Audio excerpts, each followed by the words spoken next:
Wi-Fi gratuit dans toutes les salles, formation du personnel par soleil extérieur, salle d'eau privative, tant de nouvelles normes qui vont devoir être respectées d'ici le 1er septembre. Dans le public, comme les maisons de repos des CPS, on se dit prêt à ces améliorations. C'est obligatoire, ok, c'est obligatoire.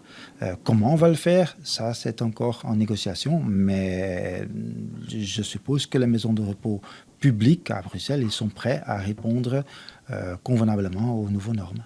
En plus de la formation du personnel, des infrastructures doivent être améliorées. La qualité de l'alimentation est aussi revue.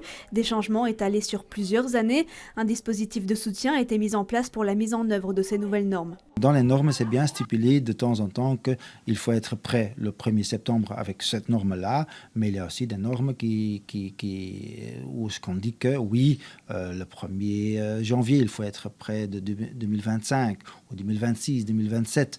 On donne le temps, et c'est à nous de nous organiser. Ça, c'est notre vocation, c'est notre obligation. Son de cloches différents du côté du secteur privé qui se montre, lui, plus inquiet, notamment sur les normes incendie. Sur les normes incendie, rien que pour la petite vingtaine de maisons de CPS et pour la bonne dizaine de maisons d'ASBL, il y a une estimation qui a été faite de nécessité de 50 millions d'euros de subsides.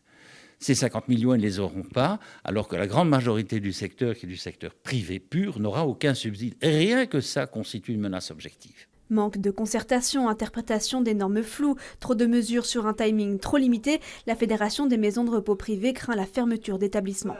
Sans oublier le problème, mais qui est transversal dans tout le pays, de la pénurie de personnel qualifié. Là, vraiment, je crois qu'on doit faire preuve de beaucoup de prudence et de beaucoup de réflexion avant de mettre en œuvre toutes ces normes de manière drastique, parce qu'on craint vraiment qu'il va y avoir à peu près un tiers des établissements qui risquent de disparaître sans possibilité d'en ouvrir de nouveaux alors que la demande va continuer à évoluer. À terme, d'ici 2034, les maisons de repos devront répondre à toute cette série de normes dans le but de valoriser les soins et encourager l'autonomie et l'indépendance des résidents.